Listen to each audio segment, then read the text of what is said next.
গ্রামে আগেকার যুগের গ্রামে এক রাজা ছিল, ঠিক আছে? তো গল্প শোনাচ্ছি তোরে, শোন। তো ওই রাজার এক কন্যা ছিল। তো ওই কন্যা বলছে উপযুক্ত বিয়ে দেওয়ার মতন বয়স হয়ে গেছে।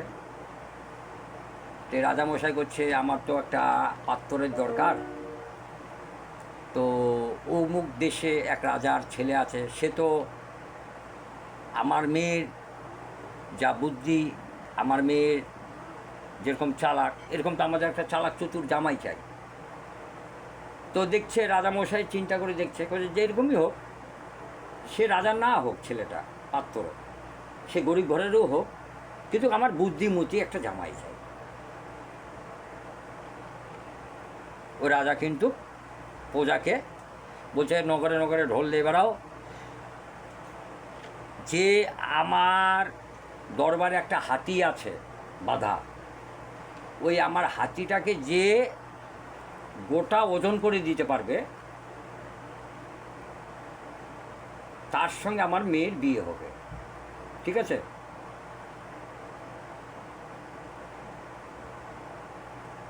এইভাবে কিন্তু গ্রামে নগরে গঞ্জে ঢোল দেয় মন্ত্রী। তো বলছে আমার মেয়ে, রাজার মেয়ের রাজার এক হাতি আছে, যে হাতিটাকে গোটা ওজন করে দিতে পারবে, তার সঙ্গে আমার মেয়ের বিবাহ হবে এবং রাজ্যের অর্ধেক সম্পত্তি তাকে দেওয়া হবে। এইভাবে ঘোষণা করছে মন্ত্রী।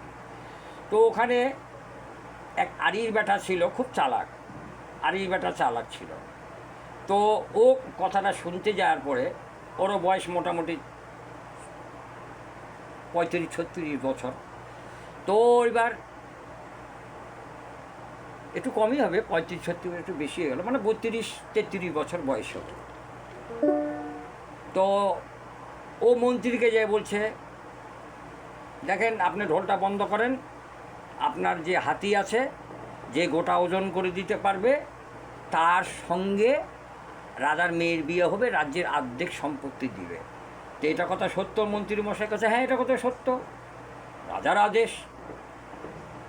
তখন বলছে এটা কবে হবে?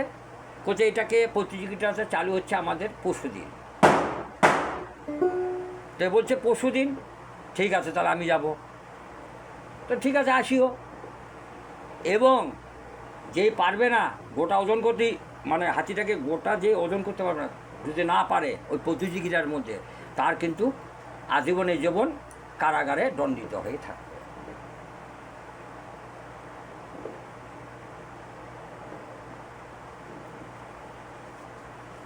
তো এইবার চিন্তা করে দেখছি যে অনেক অনেক যারা বুদ্ধিমতী মানে চালাক ছিল গ্রামের মধ্যে, করে বলি বাপ গোটা হাতি আবার কীরকম করে ওজন করা যায়। মানে আগের যুগে তো হাত পাল্লা ছিল, 1 কিলো, 100 গ্রাম, 50 গ্রাম, 25 গ্রাম, এইভাবে হাত পাল্লা ছিল। কিন্তু আগের যুগে এরকম বড় ডাড়ি ছিল না। আর সত্য যুগে তো হাত ডাড়ি চলতো। এটা সত্য যুগের আশপাশের গল্প, যতবার সম্ভব আমার। তো এইবার চিন্তা করে দেখছে আরে ভাই এত বড় দাড়ি আবার পাবো কোথায়? 5 কেজি অবধি ছিল, 40-এর মন হতো আগে, 40-এর, তারপরে এইভাবে মানে হতো। তো বলছে এইভাবে তো হবে না, গোটা হাতি এখন গ্রামের মধ্যে আরও বড় বড় যারা আছে তারা বলছে হাঁটি এটা আবার কী করে করবে? তো আড়ির বেটা জানতো আমি পারবো। সে আড়ির বেটা কিন্তু ওই গৃহস্থের বাড়ি বাড়ি ওই 5 কেজির কিন্তু ওই যখন ওই ধান কাটতো, ওদের একটা ধান কাটা টিম ছিল, ওই 5 কেজির দাড়িটাও ধরে থাকতো। ওই 5 কেজির দাড়ি দিয়ে ওই মনে করেন ওকে 40 বার দিবে, আর এই 8 বার ধান কাটাকাটির এটা। তো পাল্লা চালতো। তো বলছে আমি পারবো। বলছে ঠিক আছে। এইবার কিন্তু পরশুদিন হয়ে গেল, 2 দিন পরে যাওয়ার পরে এইবার কিন্তু রাজার বাড়িতে যায়, ও একটা পিতলে ঘন্টা আছে, ওখানে যা এরকম কাঠে একটা হাতুড়ি আছে, ওটা দিয়ে মনে করেন করে বাড়ি মারলো। মারার পরে এবার কিন্তু ওই আরই ছেলেকে ধরে বলছে আরে হাতিটা তুই ওজন করতে পারবো? হ্যাঁ পারবো। বলছে রাজামশাই দেখেন আমি কিন্তু হাতি ওজন করে দিতে পারি, কিন্তু আমার যা যা সামগ্রী লাগবে, যার যা জিনিস লাগবে আপনাকে দিতে হবে। বলছে হ্যাঁ দেওয়া হবে। বলছে আমাকে একটা বড় জয়শ্রী রাধে আমি আরেক পার্ট রাখছি, এটা হলো 2 পার্ট।